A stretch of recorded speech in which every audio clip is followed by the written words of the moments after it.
आज हम बात करने वाले हैं इन दो देशों के बारे में।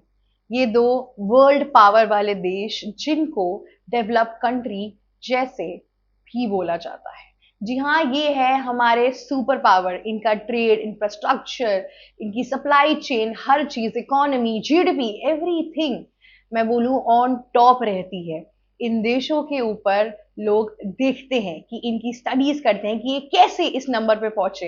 ये दो देश जो ग्लोबल मार्केट का 0.5% से भी ज्यादा हिस्सा ऑक्यूपाई करके रखते हैं, जो इस ट्रेड की दुनिया के मास्टर हैं, आज वो एक इकोनॉमी क्रैश से गुजरने वाले हैं। जी हाँ, कोई गेसेस मैं बता देती हूँ, ये तो बहुत इजी गेस था। मैं बात कर रही हूँ यूएस और चाइना की।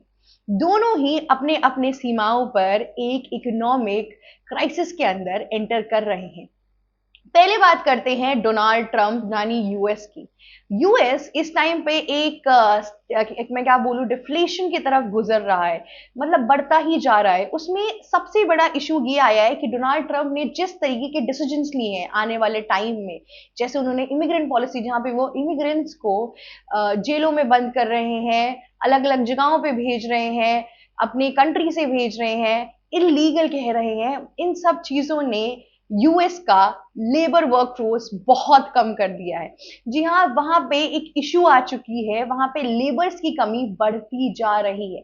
दूसरा एक बहुत बड़ा रीजन ये भी है कि डोनाल्ड ट्रंप का ये जो टैरिफ गेम है, ये जो ट्रेड वॉर, उन्होंने अपने सबसे करीबी ट्रेडर्स के साथ एक टैरिफ वॉर शुरू कर दी थी, जैसे कि कनाडा, मेक्सिको, इंडिया।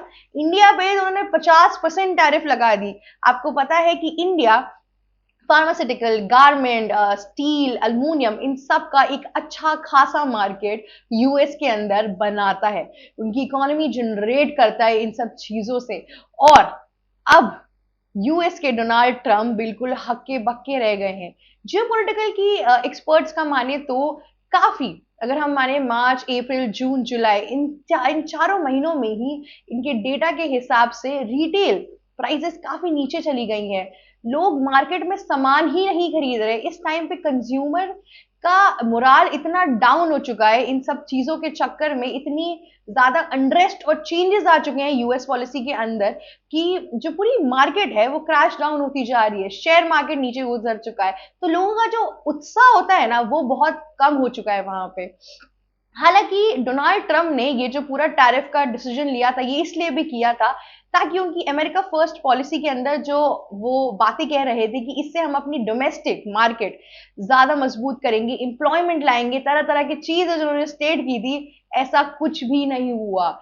जुलाई के डेटा तक की बात करें तो अनएम्प्लॉयमेंट ज्यादा बढ़ता जा रहा है यूएस के अंदर। इस टाइम पे लोग अपनी जॉब्स छोड़ के बैठ जा रहे हैं, लोग अपने नए बिजनेस प्लान्स लेकर नहीं आ रहे हैं। काफी माहौल बिगड़ा हुआ है। हालांकि बहुत से लोग ये भी कह रहे हैं कि ये बस एक छोटा सा, मतलब एक स्टॉर्म जैसा है, कि मतलब छोटी सी एक बहर है, थोड़े टाइम में ठीक हो जाएगा। पर मूडीज के जो एक्सपर्ट हैं उन्होंने ये बोला है कि अगर देखा नहीं गया तो आप बता सकती हूँ मैं आपको कि 1980 में जो यूएस के वहां पे एक इकोनॉमिक क्रैश हुआ था, उसके बाद से अब डोनाल्ड ट्रंप की वजह से यूएस को इस इकोनॉमिक क्रैश के अंदर एंटर करना पड़ सकता है।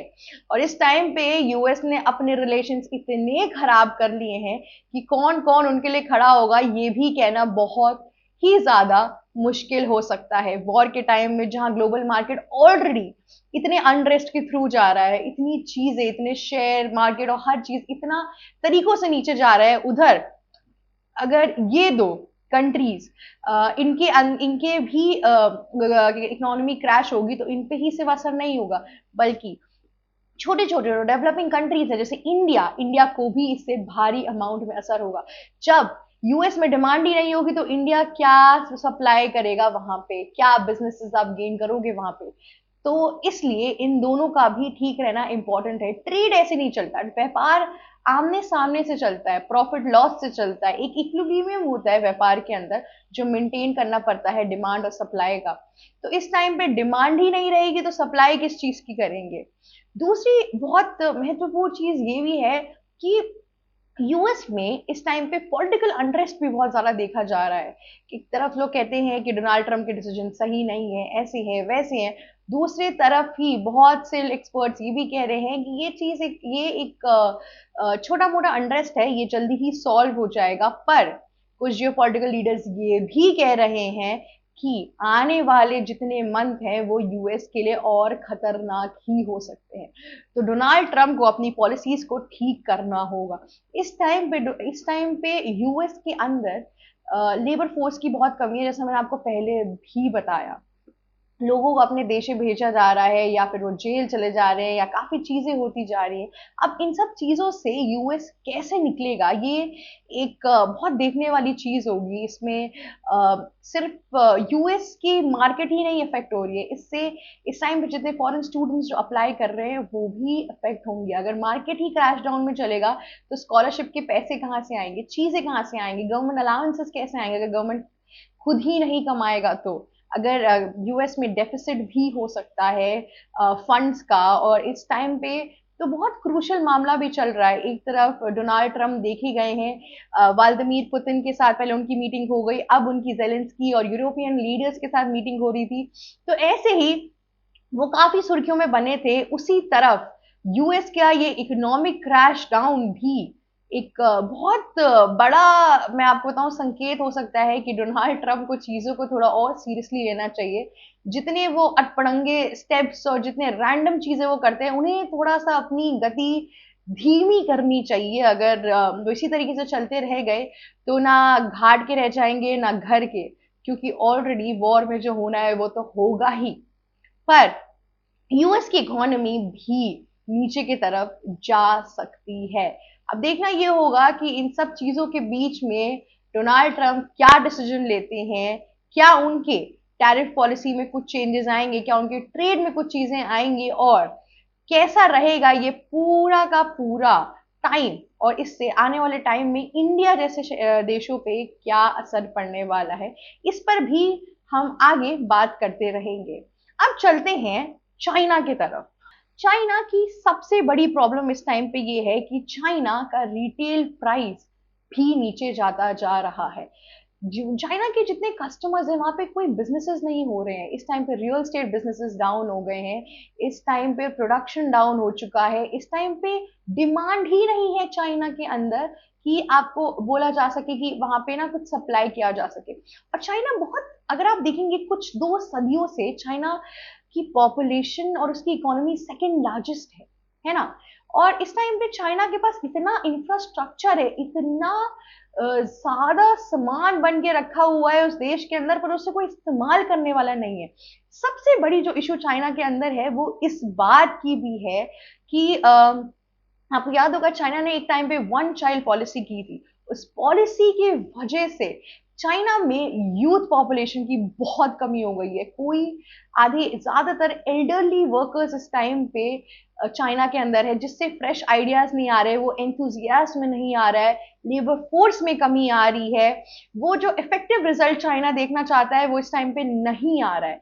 साथ ही साथ ये जो ग्लोबल अनरेस्ट चल रहा है उसका भी असर चाइना के ऊपर आ रहा है, क्योंकि एक टाइम पे एप्पल जैसी कंपनियां, एप्पल, सैमसंग, ये सारी कंपनियां अपनी सप्लाई चेन के लिए इंडिया और वियतनाम जैसे देशों पे रिलाय करने लगी थी। क्योंकि सब हमेशा, जितने भी देश हैं, जितने भी लोग हैं, वो मैक्सिमम कोशिश करते हैं कि अपनी चाइना से डिपेंडेंसी कम कर सके। इन सब चीजों के तहत भी चाइना को काफी प्रॉब्लम्स देखने को मिल रहे हैं इस टाइम पे। चाइना का जो स्टार्टअप बिजनेस प्लान्स हैं वो सब भी काफी डाउन हो चुका है। गवर्नमेंट अलाउंसेस वगैरह के बावजूद भी लोग इस टाइम पे कुछ नहीं करना चाह रहे हैं। इनफैक्ट लोग बैंक से लोन भी नहीं ले रहे हैं। जी हाँ, बैंक में लेंडिंग के कहते हैं मनी प्रोसेस बहुत कम हो चुका है, लोन्स जा ही नहीं रहे हैं। कोई पैसे का लेन देन आन दान कुछ भी नहीं हो रहा है, जो था वही था। इस टाइम पे चाइना में लोगों के अंदर मानो जैसे उत्साह ही खत्म हो गया हो कुछ करने का, कुछ नया क्रिएट करने का। वो एक ऐसा लग रही है पूरी कंट्री किसी डिप्रेशन से गुजर रही है, जो हम समझ नहीं पा रहे हैं कि क्या। पर इस टाइम पे काफी बुरी हालत भी है चाइना के अंदर। और उसी तरीके से ये सारी डिप्रेसिव माहौल देख के लोग काफी चाइना से भागते भी जा रहे हैं।